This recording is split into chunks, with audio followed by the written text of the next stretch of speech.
Vipi ikiwa imam amesahau ama amezidisha rakaa katika swala?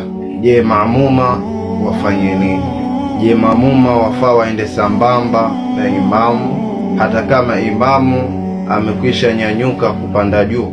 Sasa maamuma afanye nini ikiwa imamu yaswalisha swala yoyote ile, ima ikawa ni adhuhuri, ima ikawa ni alasiri, ima ikawa ni magharibi, ima ikawa ni al-isha, maadamu ni swala yoyote ya faradhi na wewe unaswali pamoja na imam, lakini imam akawa yeye ni mwenye kunyanyuka juu, kwa maana akazidisha raka moja, wewe jukumu lako ni kumkumbusha imam kama yule kwa kusema subhanallah, mafhum, utamkumbusha ile imam. Lakini maadamu wewe ni maamum, hautanyanyuka juu, utamsubiri mpaka imamu awe ni mwenye kushuka chini, kwa maana akiwa amenyanyuka juu na alivyonyanyuka juu akawa yeye yajua katika akili yake kwamba ile rakaa mathalan ikawa ni salatul maghrib, katika kimazo yake ama katika akili yake ikamjilia kuwa yeye yuko katika rakaa tatu, lakini maadamu wewe umeconfirm ya kuwa yeye amenyanyuka na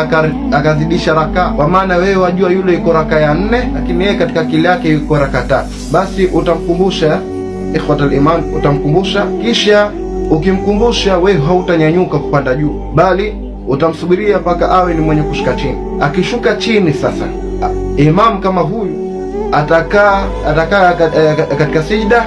Akikaa katika sijda atatoa salamu, kisha baada ya salamu, sasa baada ya salamu imam kama huyu, kitu ambacho kwamba atakuwa yeye ni mwenye kukifanya baada ya kutoa salamu, imam kama huyu atakuwa ni mwenye kusujudu tena sijda mbili, ambayo yajulikana kwa sijda tusahu.